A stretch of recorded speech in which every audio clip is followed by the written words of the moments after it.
അപ്പൊ നമുക്ക് വെരിഗേറ്റഡ് കരിമ്പ് വിളവെടുക്കാം. അപ്പൊ വെരിഗേറ്റഡ് കരിമ്പിനാ മഴവിൽ കരിമ്പെന്നും കൂടെ ഒരു പേരും കൂടി ഉണ്ട് കേട്ടാ. വേണ്ട, ഇതേപോലെയാണ് നമ്മുടെ കരിമ്പ് ഇരിക്കണത്. കഴിച്ചിട്ടില്ല കേട്ടോ, ആദ്യമായിട്ട് കഴിക്കാൻ പോണുള്ളൂ. ഇത് എന്താണ് ഇതിന്റെ ടേസ്റ്റ് എന്നൊന്നും എനിക്കറിയില്ല. അപ്പൊ നമുക്കിത് ടേസ്റ്റ് ഒക്കെ ചെയ്ത് നോക്കാം എങ്ങനെയാണെന്ന്. ഞാനിത് ആദ്യമായിട്ടാണ് കൃഷിയും ചെയ്യണത്. കണ്ട, ഇതേപോലെയാണ് ഉൾഭാഗമൊക്കെ ഇരിക്കണത്. എല്ലാവർക്കും സുൽഫത്ത് ഗ്രീനറിയിലേക്ക് സ്വാഗതം. ഞാനിപ്പോ നിൽക്കുന്നത് വെരിഗേറ്റഡ് കരിമ്പിന്റെ അടുത്താണ്. അപ്പൊ വെരിഗേറ്റഡ് കരിമ്പ് എന്ന് പറഞ്ഞാൽ കണ്ടില്ലേ, ഇതേപോലെയാണ് വെരിഗേറ്റഡ് കരിമ്പ് ഇരിക്കണത്. നമ്മുടെ സാധാ കരിമ്പ് പോലെയല്ല ഇരിക്കണ. കണ്ട, ഇത് നല്ല കാണാൻ നല്ല ഭംഗിയാണ്. കണ്ട, നല്ല പല കളറില് ഇങ്ങനെ അടുപ്പിച്ച് കണ്ട, നല്ല ഉരുണ്ട ടൈപ്പാണ്. കണ്ട, ഇതേപോലെയാണ് ഇരിക്കണത്. അപ്പൊ നമുക്ക് ഇത് ഒരു നല്ലൊരു അലങ്കാര ചെടിയായിട്ടൊക്കെ നട്ടു വളർത്താൻ പറ്റിയതും കൂടിയാണ് ഈ വെരിഗേറ്റഡ് കരിമ്പണ്ട. ഞാനിപ്പോ നട്ടേക്കണ ഇതിലാന്ന് വെച്ച് കഴിഞ്ഞാല് HDPയുടെ ഗ്രോ ബാഗിലാണ് നട്ടേക്കണത്. നമുക്ക് ചെടിച്ചട്ടിയിൽ പോലും നട്ടു വളർത്താൻ നമ്മുടെ വീടിന്റെ മുറ്റത്തൊക്കെ വെക്കാൻ പറ്റിയ നല്ലൊരു കരിമ്പ് തന്നെയാണ് ഈ വെരിഗേറ്റഡ് കരിമ്പ്. അപ്പൊ ആ വെരിഗേറ്റഡ് കരിമ്പിന്റെ കൃഷി രീതി എന്ന് പറഞ്ഞു കഴിഞ്ഞാല് നമുക്ക് ഇതിന്റെ കമ്പ് മുറിച്ച് നട്ടിട്ട് നമുക്ക് തൈകൾ ഉണ്ടാക്കാം. തടത്തിന്ന് തൈകൾ വരികയും ചെയ്യുമല്ലോ. അപ്പൊ നമുക്ക് അങ്ങനെയും നമുക്ക് തൈ ഉണ്ടാക്കാം. അപ്പം ഇതിന് വലിയൊരു പരിചരണങ്ങളൊന്നും വേണ്ട. നമുക്ക് ജൈവവളം അടിയിൽ നമുക്ക് ചാണകപ്പൊടിയും പിന്നെ എല്ലുപൊടി കമ്പോസ്റ്റ് ഒക്കെ കൂടി ഇട്ടിട്ട് നമ്മൾ നട്ടുകൊടുത്തതാണ്. അങ്ങനെ വേറെ പ്രത്യേകിച്ച് പരിചരണങ്ങളൊന്നും നമ്മൾ കൊടുത്തിട്ടില്ല. നല്ല ടേസ്റ്റി ആയിട്ടുള്ള കരിമ്പ് തന്നെയാണ് ഈ വെരിഗേറ്റഡ് കരിമ്പ്. അപ്പൊ നമുക്ക് ഇതിന്റെ കമ്പുകളൊക്കെ വളരെ അപൂർവമായിട്ട് നമുക്ക് മേടിക്കാൻ കിട്ടുള്ളൂ. ഇതിപ്പോ വെള്ളക്കരിമ്പ് നീലക്കരിമ്പ് ഒക്കെ ഉണ്ട്. അപ്പൊ അതിന്റെയൊക്കെ വീഡിയോ ഒക്കെ ഞാൻ ചെയ്തിട്ടുണ്ടായത്. അതിന്റെ ലിങ്ക് ഒക്കെ ഡിസ്ക്രിപ്ഷനിൽ ഇട്ടേക്കാം. അപ്പൊ കരിമ്പ് എന്ന് പറഞ്ഞാൽ നമ്മുടെ നാട്ടിലൊക്കെ നന്നായിട്ട് വളരണത് തന്നെയാണ്. എല്ലാവരും ധാരണ കരിമ്പൊന്നും നമ്മുടെ വീട്ടിൽ ഉണ്ടാവൂലെന്നൊക്കെയാണ് എല്ലാവരും വിചാരം. നമുക്ക് ഗ്രോ ബാഗിലും ചെടിച്ചട്ടിയിലൊക്കെ നട്ട് വളർത്താം. പണ്ട് കാലത്ത് എന്ന് പറഞ്ഞാല് ഈ പാടത്തും തോടിന്റെ സൈഡിലും ഒക്കെ കരിമ്പായിട്ട് തന്നെ കൃഷി ചെയ്യുന്ന സ്ഥലങ്ങളിലാണ് കരിമ്പ് ചെയ്തിരുന്നത്. ഇപ്പൊ അങ്ങനെയല്ല. നമ്മുടെ വീട്ടിലേക്ക് ആവശ്യത്തിനുള്ള കരിമ്പ് നമ്മുടെ വീട്ടിൽ ചട്ടിയിലും ഗ്രോ ബാഗിലൊക്കെ നമുക്ക് നട്ടു വളർത്താം. നല്ല സൂര്യപ്രകാശമുള്ള സ്ഥലം വേണം കരിമ്പ് കൃഷിക്ക് തിരഞ്ഞെടുക്കാനായിട്ട്. പിന്നെ വെള്ളം അത്യാവശ്യമാണ് കരിമ്പിനായിട്ട്. എപ്പോഴും എല്ലാ ദിവസവും നമ്മൾ നനച്ചു കൊടുക്കണം കരിമ്പിന്. എന്നാൽ അത്രയും നല്ല വലിയ കരിമ്പൊക്കെ നമുക്ക് കിട്ടുള്ളൂ. പിന്നെ നല്ല മധുരമാണ് നമ്മുടെ വീട്ടിലുണ്ടാക്കണ കരിമ്പിന്. അത് ഏത് കരിമ്പായിക്കോട്ടെ, നമ്മുടെ വീട്ടിലുണ്ടാക്കണ കരിമ്പിന് ഒരു പ്രത്യേക ടേസ്റ്റ് തന്നെയാണ്.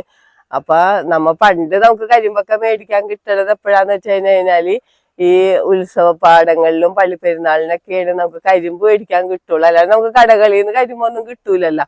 അപ്പൊ നമുക്ക് ആ ഒരു സീസൺ വരുമ്പോഴാ കരിമ്പ് കഴിക്കാൻ പറ്റുള്ളൂ. ഇപ്പൊ അങ്ങനെയല്ല. നമുക്കിപ്പൊ നമ്മുടെ വീട്ടിൽ തന്നെ കൃഷി ചെയ്ത് നമുക്ക് കരിമ്പ് കഴിക്കാം. അപ്പൊ കരിമ്പ് കൃഷി ഇപ്പൊ നമ്മ മറ്റുള്ള എല്ലാ കൃഷിയും ചെയ്യണ്ട്, ഫ്രൂട്ട് കൃഷിയൊക്കെ ചെയ്യുമല്ലോ.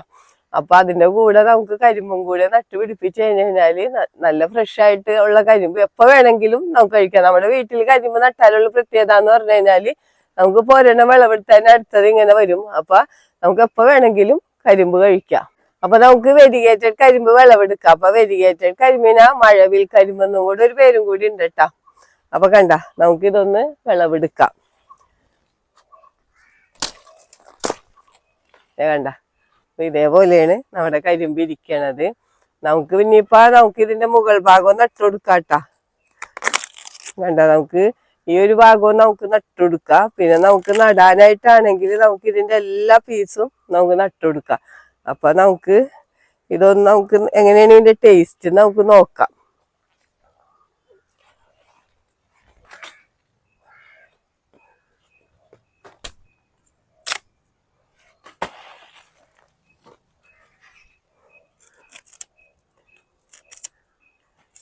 കണ്ട, മറ്റേ കരിമ്പിനേക്കാളും കുറച്ചും കൂടെ കണ്ട ഇതേപോലെയാണ് നമ്മ ഇതിന്റെ തോല് കളയുക. മറ്റേത് ഇങ്ങനെ ഇതാക്കുമ്പോ തന്നെ പോയി ഇതേപോലെ തന്നെ കണ്ട. പക്ഷെ അത്രയും ഒരു ബലമില്ല ഈ കരിമ്പിന്റെ പുറം ഭാഗത്തുള്ള തോല്. മറ്റേത് ഇങ്ങനെ വിളിച്ചിട്ട് ഇതേപോലെ ഭയങ്കര കുറച്ചുകൂടെ ബലം ഉണ്ടാവും. പക്ഷെ ഇതിങ്ങനെ ഒടിയണ രൂപത്തിൽ. ഞാനിതാ കഴിച്ചിട്ടില്ല കേട്ടോ, ആദ്യമായിട്ട് കഴിക്കാൻ പോണുള്ളൂ. ഇത് എന്താണ് ഇതിന്റെ ടേസ്റ്റ് എന്നൊന്നും എനിക്കറിയില്ല. അപ്പൊ നമുക്കിത് ടേസ്റ്റ് ഒക്കെ ചെയ്ത് നോക്കാം എങ്ങനെയാണെന്ന്. ഞാനിത് ആദ്യമായിട്ടാണ് കൃഷിയും ചെയ്യണത്. അപ്പൊ നമുക്ക് നമ്മുടെ ഒരു വെറൈറ്റി കരിമ്പും കൂടെ നമ്മൾ കൃഷി ചെയ്തല്ല. കണ്ട, അപ്പൊ നമുക്കിതൊന്ന് ടേസ്റ്റ് ചെയ്ത് നോക്കാം. കണ്ട, ഇതേപോലെയാണ് ഉൾഭാഗമൊക്കെ ഇരിക്കണത്. നല്ല സോഫ്റ്റ് തന്നെയാണ്. നമുക്കപ്പോൾ ടേസ്റ്റ് ചെയ്യാം ഒരു പീസ് എടുത്തിട്ട്.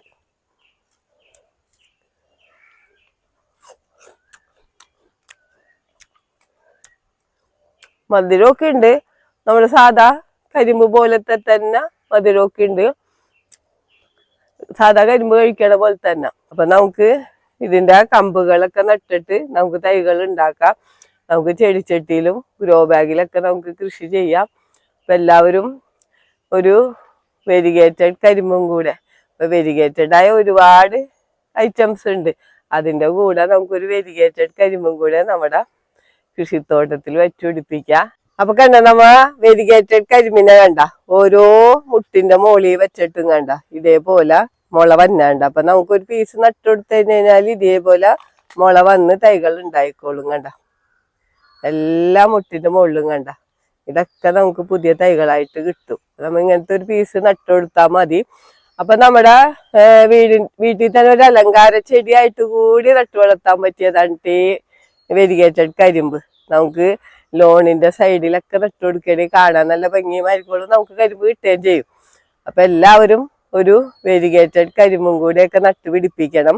ഈ വീഡിയോ പറ്റി എന്തെങ്കിലും അഭിപ്രായങ്ങളോ സംശയങ്ങളോ ഉണ്ടെങ്കിൽ വീഡിയോക്ക് താഴെ കമന്റ് ചെയ്യുക. വീഡിയോ ഇഷ്ടപ്പെട്ടാൽ ലൈക്ക് ചെയ്യുക, വീഡിയോ ഇഷ്ടപ്പെട്ടാൽ ഷെയർ ചെയ്യുക.